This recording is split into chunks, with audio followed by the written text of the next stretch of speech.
Good afternoon, everyone. Welcome to another interesting lecture of Chapter 2, Class 12th, Reproduction in Flowering Plants. Now, last time हमने किया था कि development of microsporangium और किस तरह से डेवलपमेंट होती है, और यहाँ एक डायग्राम यहाँ हम सामने दिखाई दे रही है. Late us label this. और ये एक हम जानते हैं कि माइक्रोस्पोरेंजियम अगर कम्प्लीटली डेवलप होना है तो इट हैज़ टू पार्ट्स, एक माइक्रोस्पोरेंजियम वॉल और स्पोरोजेनस टिश्यू. अब यहाँ जो हमें दिखाई दे रहा है, this is the microsporangium wall with the sporogenous tissue. अब let us label these parts. Now this part, the outermost, आप जानते हैं कि आलमोस्ट हर एक इंडिविजुअल में आउटर मोस्ट एपिडर्मिस ही होती है. Then there is another layer which is known as endothecium, which basically arise from hypodermal layer. Then there are 1 to 3 हम ये जानते हैं middle layers, और इसके साथ साथ हमारे पास कुछ बड़े सेल्स, लार्ज पिरामिडल सेल्स दिखाई दे रहे हैं. और ये बड़े सेल्स क्या है? These large cells are known as tapetum cells which are nourishing cell, और हमने इसके फंक्शंस लास्ट लेक्चर में किए हैं. अब ये एनसीईआरटी में ये बड़ी ही अच्छी एक डायग्राम दी गई है, और ये कहा गया है कि these cells, tapetum cells, have dense cytoplasm. तो अगर आप देख सकते हैं कि मैंने यहाँ बहुत ही इसको डेंस साइटोप्लाज्म ड्रॉ किया है, तो ये एक बहुत ही अच्छा एमसीक्यू बन सकता है. इसके साथ अब ये चारों पार्ट्स जो है मिलकर क्या बनाते हैं? The microsporangium wall. ये माइक्रोस्पोरेंजियम वॉल बनाते हैं. तो यानी कहने का मतलब ये है कि ये सारे का सारा क्या है? This is microsporangium wall. Now ये जो यहाँ हमें टिश्यू दिखाई दे रहा है which is in light, I think green colour, this is inner sporogenous tissue. अब ये स्पोरोजेनस टिश्यू क्या करता है? बहुत ही इंपॉर्टेंट इसका काम है, क्योंकि ये आगे जाकर पोलन ग्रेन्स बनेंगे. These sporogenous tissue ultimately forms the pollen grains. लेकिन अब ये पोलन ग्रेन्स बनाते कैसे हैं? देखिए, there is a very important process which is known as microsporogenesis, जिसके बारे में हम आगे डिटेल में पढ़ेंगे. अब यहाँ क्या होता है? देखिए, स्पोरोजेनस टिश्यू में होगा क्या? ये सेल्स बेसिकली डिवाइड होंगे, और डिवाइड होंगे by the process of mitosis, by the process of mitosis. तो चलिए लेट अस स्टार्ट. नाउ यहाँ क्या होगा? देयर इज माइटोसिस प्रोसेस, और माइटोसिस किस में होगी? These sporogenous cells. Now mitosis होगी तो ये अपना नंबर बनाएंगे, नंबर बढ़ाएंगे, नंबर बढ़ाएंगे, क्रोमोसोम नंबर सेम रहेगा, और है भी ये क्या? डिप्लॉयड सेल्स है. ये अपना नंबर बढ़ाएंगे, और नंबर बढ़ाने के साथ क्या करेंगे? अब ये बहुत ही टाइटली पैक्ड सेल्स है. If you see, there is no intercellular space between cells. अब ये जैसे जैसे अंतर बड़ा होता जाता है, एक चीज़ आप नोट रखिए कि जैसे जैसे अंतर बड़ा होता जाएगा, मैच्योर होता जाएगा, उसका पोलन सैक बड़ा होगा, पूरी डेवलपमेंट होगी, तो ये स्पोरोजेनस टिश्यू जो है ये बाद में जाके लूज हो जाता है, लूजली अरेंज हो जाता है, उनमें इंटरसेलुलर स्पेसेस आ जाती है. लेकिन स्टार्टिंग में जब एंथर यंग है, इमेच्योर है, उस वक्त ये स्पोरोजेनस टिश्यू जो है बहुत ही टाइटली क्लोजली पैक्ड होता है.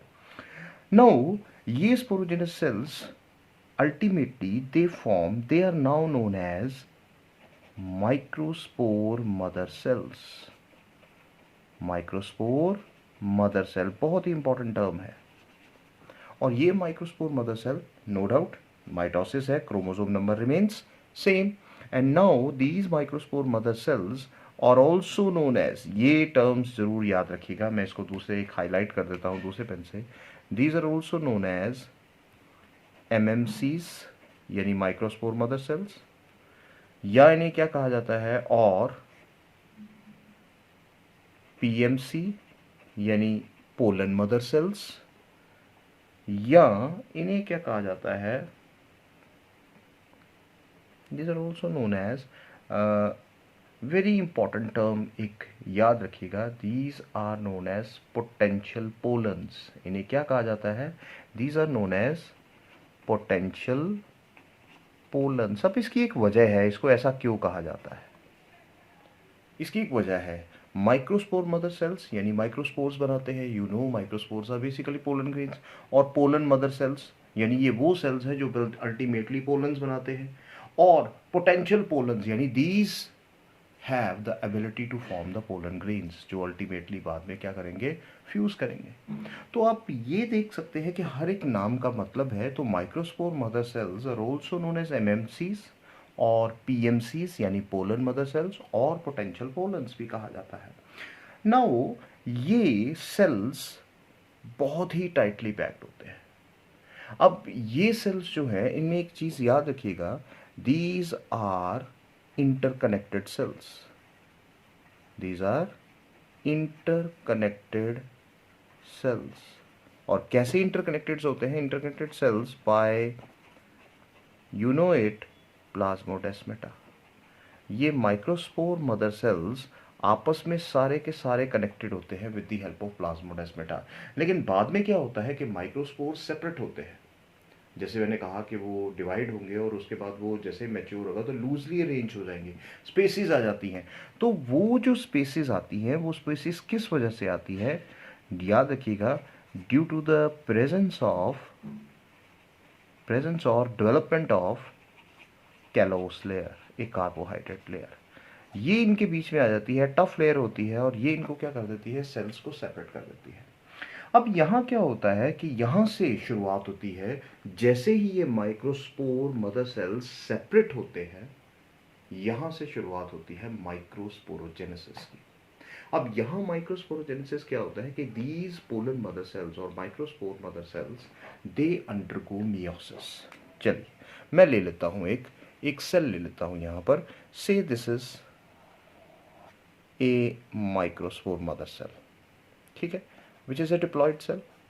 अब ये क्या करता है, आगे जाके मियोसिस करता है, और मियोसिस करेगा,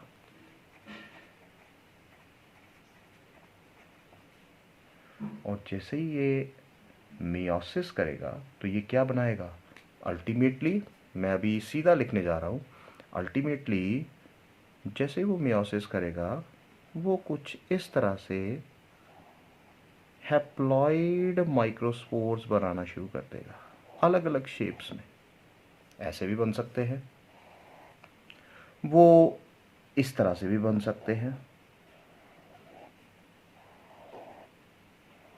ठीक है, अलग अलग तरह की शेप्स में बन सकते हैं। वो इस तरह से भी बन सकते हैं। सो अलग अलग शेप्स में ये आते हैं, या भाई सीधी बात है, वो लीनियर इस तरह से भी बन सकते हैं, पर बनेंगे चार ही, क्योंकि यू नो मियोसिस जो प्रोसेस है उस पर ये बेसिकली हैप्लॉइड माइक्रोस्पोर्स बन जाते हैं। अब ये जो हैप्लॉइड माइक्रोस्पोर्स है, यहाँ हम एक बार देख लेते हैं, ये क्या है, ये सभी के सभी बेसिकली आपस में कनेक्टेड है, अभी अलग नहीं हुए। Now these are also known as tetraspores. अब टेट्रास्पोर्स क्यों कहा जाता है, क्योंकि ये सभी जुड़े हुए हैं। दीज आर फोर, देखिए जैसे ये दिखाई दे रहा है आपको, नंबर 1, नंबर 2, नंबर 3 और नंबर 4 इसकी बैक साइड पर होगा। Now this arrangement of microspores is known as, let us write down here, it is known as tetrahedral. ये अरेंजमेंट क्या है, टेट्राहेड्रल कहलाता है। और ये किस में पाया जाता है, it is most common in dicots. ये याद रखिएगा, it is a very very important MCQ. दूसरी चीज, यहां पर ये आपको चारों दिखाई दे रहे हैं, दिस इज आइसोबायलेटरल, और ये किस में होगा, it is present in monocots. It is most common in monocots. और अलग अलग प्लांट्स में, डाइकॉट, मोनोकॉट्स में कुछ कई बार इस तरह से भी दिखाई देते हैं। So this is F shaped और डिकस्टेट, और कई बार हमें कैसे दिखाई देते हैं, ये लीनियर शेप में दिखाई देते हैं। So this is linear shape, this is linear. तो आप देखिए माइक्रोस्पोर्स आपको इस तरह से हैप्लॉइड माइक्रोस्पोर्स जो है मेयोसिस से बनते हैं। अब ये जो सारा प्रोसेस है, द फॉर्मेशन ऑफ, अब ये याद रखिए, ये क्या है हमारा, MMC माइक्रोस्पोर मदर सेल, इससे आपने क्या बनाया, haploid microspores. So the formation of haploid microspores from microspore mother cell is known as microsporogenesis. अब यहाँ क्या होता है कि जैसे ही एंथर मैच्योर होगा और वो ड्राई होता है, क्योंकि हम अलग से एक टॉपिक लेंगे डेhiscence ऑफ एंथर, किस तरह से टूटता है, अभी हम आज यहाँ तक ही लेंगे. यहाँ थोड़ी सी एक दो तीन चीज़ें मैं आपको बताना चाहूँगा कि जब ये एंथर मैच्योर होता है, ड्राई हो जाता है, डिहाइड्रेट हो जाता है, तो इसकी जो बेसिकली ये टूटना शुरू हो जाता है, ये सभी अलग अलग हो जाएंगे, ऑल द 4 माइक्रोस्पोर्स सेपरेट, क्योंकि आगे जाके इन्होंने मेल गैमेट्स बनाने हैं, ये ड्राई होने चाहिए, तो ये सेपरेट हो जाते हैं. लेकिन कई प्लांट, देयर आर एक्सेप्शन, आप जानते हैं कि biology is the science of exceptions. तो sometimes what happens in certain plants like Typha, there is a very good example. Note down this, everybody remember this. Typha and Juncus, all these are grasses, herbaceous grasses. Now Typha and Juncus, इन दोनों में क्या होता है, ये जो आप यहाँ spores देख रहे हो, जिनको मैं कहता हूँ अलग हो जाते हैं, they do not separate, they remain in tetrad form. This is exception, remain in tetrad form. This is exception. Remember this. This is very important exception. और कई बार क्या होता है, कई बार ऐसा भी होता है इन सर्टन प्लांट्स लाइक कैलोट्रोपिस, जिसे हम मिल्क वीड भी कहते हैं. कैलोट्रोपिस में these microspores are present in the form of groups, और वो एंथरलोब में ही रहते हैं, एंथरलोब से बाहर ही नहीं आते. Remain in antherlobe as groups or clusters, do not separate. Such groups are known as pollinium, और ये insect pollination से ही pollinate होते हैं. They are insect pollinated. Understood? तो ये कुछ चीज़ें हैं जो आपने याद रखनी है. Understood? तो this is what जो मैं बताना चाहता था आपको कि किस तरह से माइक्रोस्पोरोजेनेसिस प्रोसेस होता है. अब आगे क्या है, आज आपने देखा कि microsporogenesis is a very simple process, very very simple process. Meiosis होती है माइक्रोस्पोर मदर सेल्स में, और अलग अलग फॉर्म्स में, खास तौर पे ये पहली दो ये याद रखिएगा, this are most common tetrahedral which occurs in dicots, and there is isobilateral which occurs in monocots. Then haploid microspores are formed. Exceptions are there, Typha and Juncus, which always remain in tetrad form. They do not separate. And last one is this one, Calotropis, another exception which remains in antherlobe,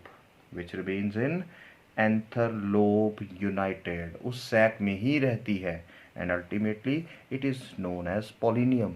और ये आगे polonium जो है insect pollinated होता है, insects इसको ले जाते हैं पोलन्स को the receptive part of the female part stigma पर, और जाके वहाँ फ्यूजन होती है, मेल गैमेट्स बनाए जाते हैं. तो ये कुछ चीज़ें हैं जो आपने इनको याद रखना है.